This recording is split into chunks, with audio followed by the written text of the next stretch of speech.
Notre leçon de conjugaison aujourd'hui, le futur simple des verbes du premier groupe et du deuxième groupe. Avant de faire l'observation, je lis l'exemple. Je t'accompagnerai tout à l'heure au supermarché et je choisirai un beau jouet. Vous observez les deux verbes conjugués en bleu, accompagnerai, choisirai, sont conjugués. On va donner l'infinitif de chacun. Alors, je t'accompagnerai, son infinitif à accompagner. C'est un verbe du premier groupe. Choisirai, son infinitif choisir. C'est un verbe du deuxième groupe.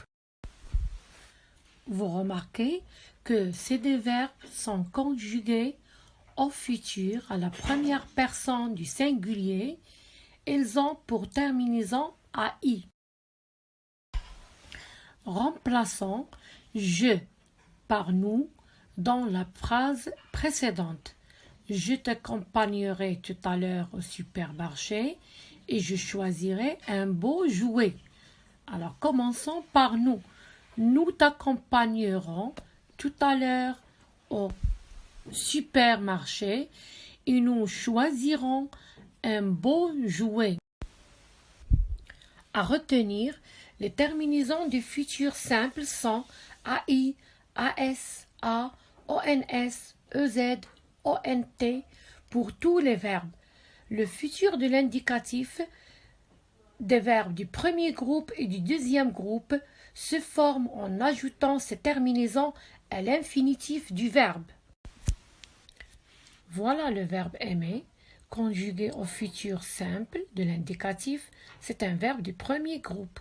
J'aimerai, tu aimeras, il aimera, nous aimerons, vous aimerez, ils aimeront. La conjugaison du verbe finir, c'est un verbe du deuxième groupe au futur simple de l'indicatif. Je finirai, tu finiras, il finira, nous finirons, vous finirez, ils finiront. Alors, commençons toujours par une analyse. Alors, il, c'est un pronom personnel qui est un sujet dans la phrase. Alors, à penser, c'est le verbe penser, c'est un verbe qui est conjugué au passé composé. Alors, on pose la question, il a pensé à qui? Il a pensé à qui? Il a pensé à son chien. Il a pensé à son chien.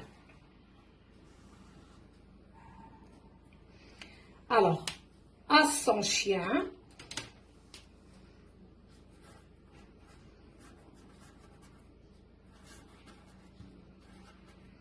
c'est un complément du verbe, c'est un complément du verbe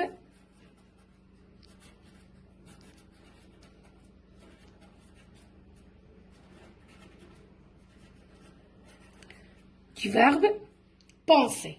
Alors, complète le verbe penser. Qu'est-ce que vous remarquez ici?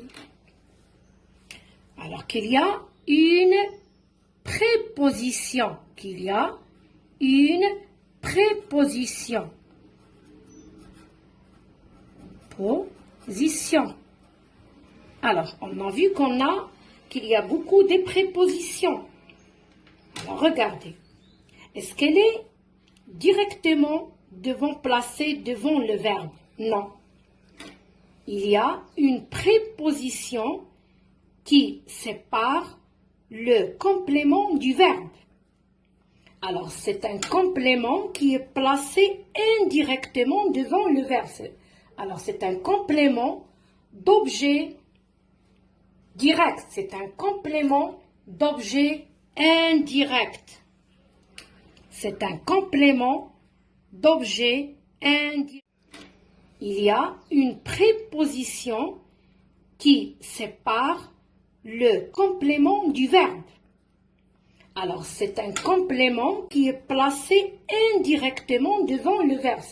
Alors, c'est un complément d'objet direct. C'est un complément d'objet indirect. C'est un complément d'objet indirect. Alors, complément du verbe. Alors, c'est un complément d'objet, alors qui complète le verbe. Complète le verbe. Alors, ici, complète le verbe. C'est un complément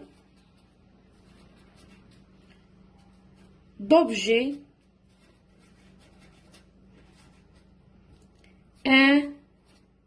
indirect. Alors, en abréviation, on écrit comme ça, complément d'objet indirect avec I. Alors, est-ce qu'on peut supprimer à son chien et la pensée et on s'arrête? Non, le sens ici n'est pas complet. Alors, c'est essentiel d'avoir un complément devant le verbe. Il faut un complément indirect, complément d'objet indirect devant le verbe. Alors, les compléments sont essentiels pour un verbe dans une phrase. Alors, dans une phrase, il faut des compléments du verbe pour compléter le sens de la phrase. Alors, la leçon, le titre maintenant, c'est le complément d'objet.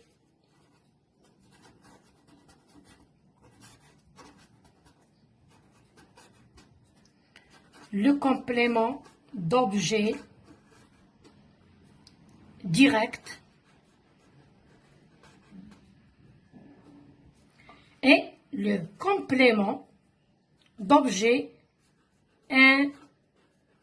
indirect. Alors, en abréviation, c'est le COD et le COI.